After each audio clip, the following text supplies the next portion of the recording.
មូលហេតុមួយចំនួនដែលធ្វើឲ្យត្រីសាល់ម៉ុនមានពណ៌ផ្កាឈូកស្រស់ស្អាតធ្លាប់ដឹងអត់ហេតុអីបានជាត្រីសាល់ម៉ុនមានពណ៌ផ្កាឈូកស្រស់ស្អាតបែបនេះនៅក្នុងវីដេអូនេះខ្ញុំនឹងធ្វើការបកស្រាយអំពីអាត់កំបាំងក៏ដូចជាភាពខុសគ្នារវាងត្រីសាល់ម៉ុនហើយនិងត្រោតដែលយើងអត់ដែលបានដឹងពីមុនត្រីសាល់ម៉ុនមានពណ៌ផ្កាឈូកដែលគួរឲ្យចង់ញ៉ាំបែបនេះដោយសារតែពពួកត្រីសាល់ម៉ុនចូលចិត្តស៊ីសត្វសមុទ្រតូចក៏ដូចជាបង្កងតូចដែលសម្បូរទៅដោយសារធាតុម្យ៉ាងឈ្មោះថាអាស្តាសង់ទីនសារធាតុពណ៌កកកុញនៅក្នុងខ្លួនរបស់ត្រីសាល់ម៉ុនគឺបានមកពីចំណីដែលវាស៊ីកូនបង្កងឬក៏កូនបង្គាដែលមានពណ៌ក្រហមឬក៏ពណ៌ផ្កាឈូកហ្នឹងដែលធ្វើឲ្យត្រីសាល់ម៉ុនហ្នឹងវាមានពណ៌ស្រស់ស្អាតបែបហ្នឹងទោះបីជាវាមើលទៅស្រដៀងគ្នាក៏ដោយត្រីសាល់ម៉ុនហើយនិងត្រោតនៅតែមានចំណុចខុសគ្នាជាច្រើនត្រីសាល់ម៉ុនភាគច្រើនជាត្រីដែលរស់នៅក្នុងទឹកសមុទ្រប៉ុន្តែវាធ្វើដំណើរទៅពងកូន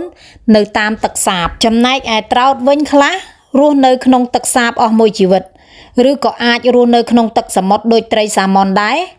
អាស្រ័យទៅលើប្រភេទរបស់ពួកវាពីនេះបើសិនជាយើងសង្កេតទៅលើកតុយរបស់ត្រីសាល់ម៉ុនវាមានរាង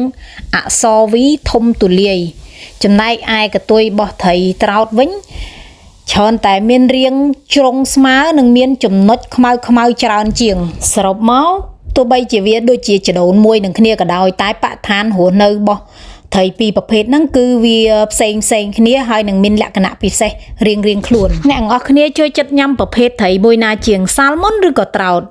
សម្រាប់ខ្ញុំគឺខ្ញុំចូលចិត្តត្រោតជាងវាមានរសជាតិរាងស្រាលជាងហើយខ្លាញ់តិចជាងសម្រាប់ការជ្រើសរើសត្រីសាល់ម៉ុនហើយនិងត្រោតវិញបើសិនជាយើងចង់រើសវាឲ្យបានគុណភាពល្អយើងត្រូវពិនិត្យទៅលើចំណុចសំខាន់មួយចំនួនទី1យើងត្រូវមើលលើភ្នែកវាភ្នែកត្រីត្រូវតែភ្លឺរលោងហើយនឹងប៉ោងបន្តិចជៀសវាងត្រីដែលមានភ្នែកស្អាប់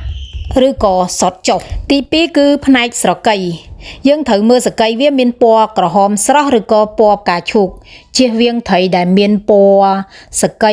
ពណ៌ត្នោតឬក៏ឡើងរំអិលខ្លាំងទី3យើងមើលទៅលើស្បែកវាគឺត្រូវតែរលោងគ្មានស្នាមជាំហើយសាច់ត្រីត្រូវតែណែនហាប់ពេលយើងសកត់លើវាចំណុចទី4គឺក្លិនត្រីត្រូវតែមានក្លិនស្រស់និងមានក្លិនទឹកសមុទ្រតិចហើយអត់មានក្លិនជូរឬក៏ក្លិនឆ្អាបទេត្រីទាំងពីរប្រភេទហ្នឹងវាមានអត្ថប្រយោជន៍ដូចជាកាត់បន្ថយការរលាកដោយសារតែត្រីហ្នឹងវាមានសារធាតុអូមេហ្គា 3ដែលមានលក្ខណៈប្រឆាំងការរលាកវាក៏ជួយដល់ភ្នែកហើយនឹងមានវីតាមីននិងសារធាតុប្រឆាំងនឹងអុកស៊ីតកម្មផងដែរលើសពីនេះទៀតវាមានសារធាតុសេឡូញ៉ូមដែលគេរកឃើញថានៅក្នុងប្រភេទត្រីទាំងពីរហ្នឹងមានសារៈសំខាន់ក្នុងការថែរក្សាសុខភាពស្បែកនិងប្រព័ន្ធភាពស៊ាំរបស់យើង